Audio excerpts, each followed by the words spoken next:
લોકસભાની ચૂંટણીને હવે બસ ગણતરીના દિવસો બાકી છે ત્યારે શું છે યુવાનોનો મૂડ જાણવા માટે અત્યારે અમે લોકો આવી ગયા છે ગુજરાત યુનિવર્સિટીના સ્ટુડન્ટ પાસે તેમની પાસેથી જાણીશું કે આ વખતની લોકસભાની ચૂંટણીમાં તેમને કેવી સરકાર જોઈએ છે, ખાસ કરીને મોદી સરકારના કાર્યકાળથી તેઓ ખુશ છે કે નહીં। તમે ખાસ કરીને જે મોદી સરકારનો જે કાર્યકાળ રહ્યો છે તેનાથી આપ સંતુષ્ટ છો કે નહીં? हाँ, अमे मोदी साहेबना कार्यकाल से अमे खूब ज संतोष छीए अने फरीथी पण 2019 ની જે લોકસભા ચૂંટણી આવે તેમાં પણ ફરીથી નરેન્દ્રભાઈ મોદી સાહેબ જ આપણા વડાપ્રધાન તરીકે આવે તેવી અમે આશા રાખીએ છીએ કે યુવાનોને રોજગારી આપવામાં સરકાર સફળ થઈ છે ખરા?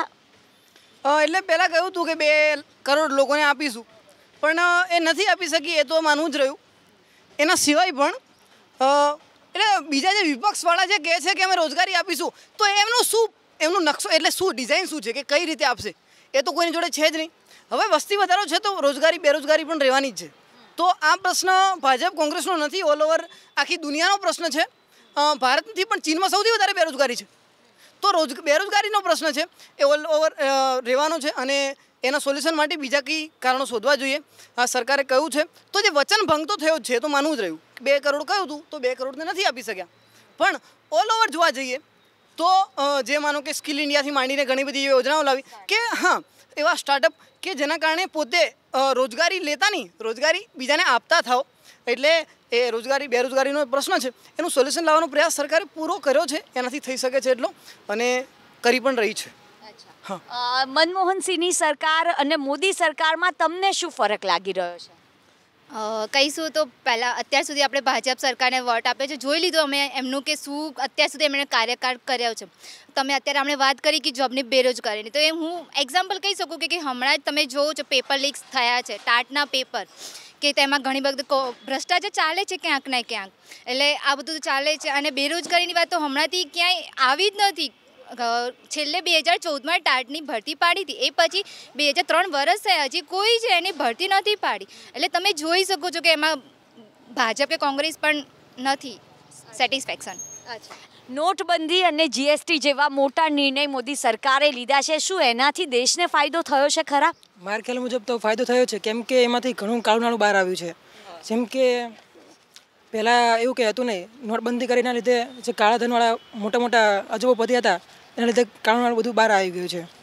બસ કાળું ધન બહાર આવ્યું છે એવું આપનું કહેવું છે। રાહુલ ગાંધીની પ્રતિભા આ 5 વર્ષમાં નિખરી છે ખરા આપના હિસાબે?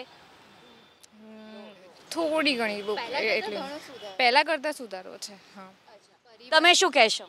પહેલાં કરતાં ઘણો સુધારો આવે છે। પહેલાં નો ડાઉટ આપણે માનીએ છીએ કે રાહુલ ગાંધીમાં પણ અત્યારે પરિવર્તન, જે રીતે હવે એ બોલે છે અત્યારે એમની સ્પીચ આ ડોટ અને જે કામકાજ કરે છે, એટલે ઘણી બધું પરિવર્તન તેમનામાં આવ્યું છે। એટલે હું ઈચ્છું છું કે આ વખતે સરકાર પરિવર્તન લાવે ને આપણે ભાજપને નહીં પણ હવે કોંગ્રેસને થોડું ચાન્સ આપીએ। વિપક્ષની ભૂમિકા આપને કેવી લાગી? વિપક્ષની ભૂમિકા કોંગ્રેસની ઓવરઓલ કેવી લાગી 5 વર્ષમાં? નો ડાઉટ સારી છે એમની, હું કંઈક ખરાબ નથી કહેતી ભાજપ વિશે, બટ હું કહું છું બસ તમે એક વખત કોંગ્રેસને બી ચાન્સ આપો।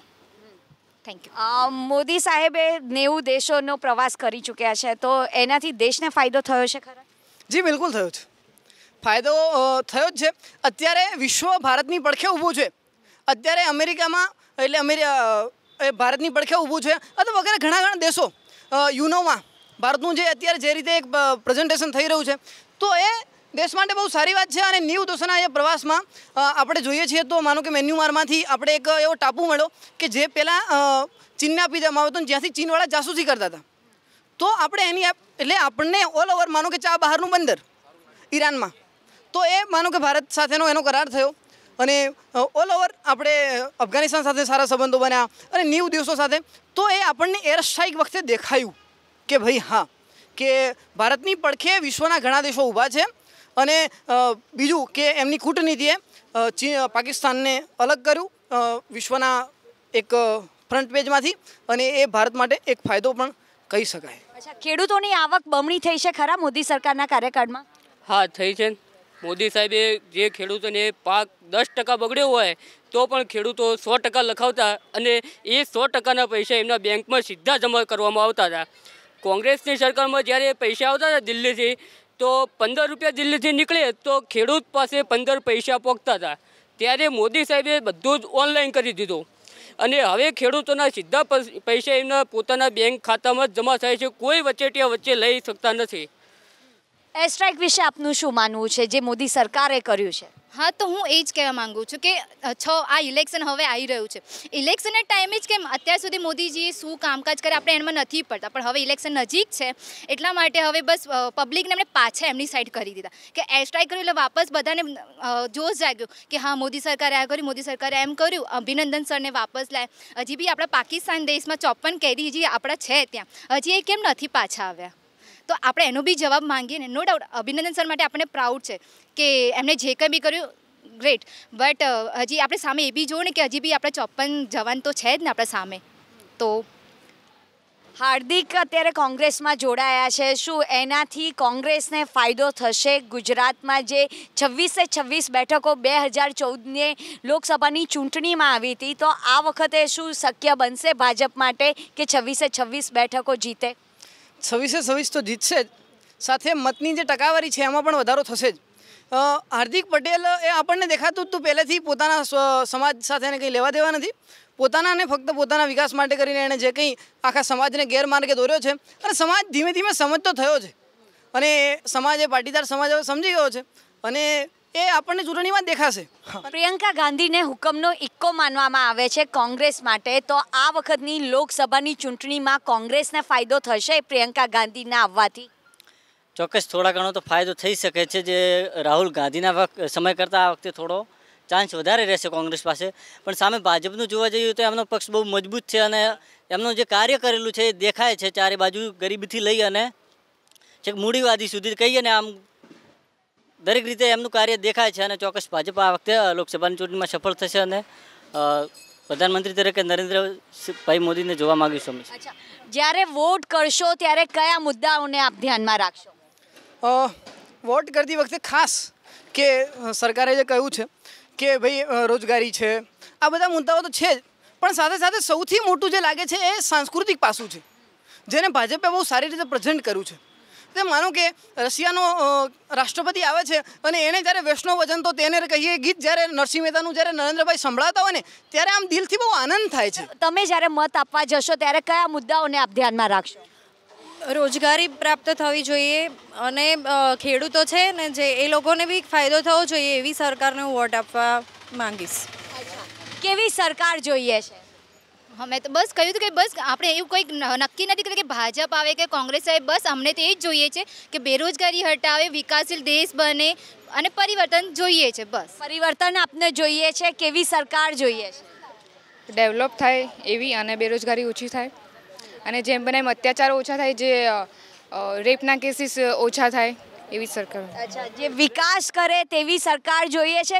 શું લાગી રહ્યું છે આ વખતની લોકસભાની ચૂંટણીમાં કોણ બનશે પ્રધાનમંત્રી?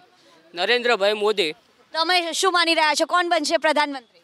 અમને તો કોઈ શક નથી કે કોણ બનશે, અમને કોઈ કન્ફ્યુઝન નથી. લોકોને છે કે નહીં ખબર નહીં. નરેન્દ્ર મોદી ઓફિસર. કોણ બનશે પ્રધાનમંત્રી? અસંભવને સંભવ મોદી જ કરી શકશે. કોણ બનશે પ્રધાનમંત્રી? નરેન્દ્ર મોદી.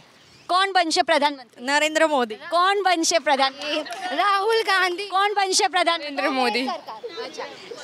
તમે બધા યુવાનો છો તો આપણે એક સંકલ્પ પણ કરીએ કે આ વખતની લોકસભાની ચૂંટણીમાં તમામ લોકો વોટ કરવા માટે જાય અને આપણે આજુબાજુના લોકોને પણ જાગૃત કરીએ. તે માટે એક આપણે સંકલ્પ લઈએ છીએ. હા, હું વોટ કરીશ અને દેશના નાગરિક તરીકે હું જેટલા લોકોને શક્ય છે, જે લોકો અપંગ છે અથવા તો જે લોકો ઘરડા છે, જે બૂથ સુધી જવામાં જેને કંઈ તકલીફ છે, તો એવા લોકોની પૂરી મદદ કરીશ અને જે શક્ય છે ત્યાં સુધી બધાને મારા એટલે હું જે વિસ્તારમાં છું ત્યાંના બધા જ લોકો મત કરે એવો હું પ્રયાસ કરીશ.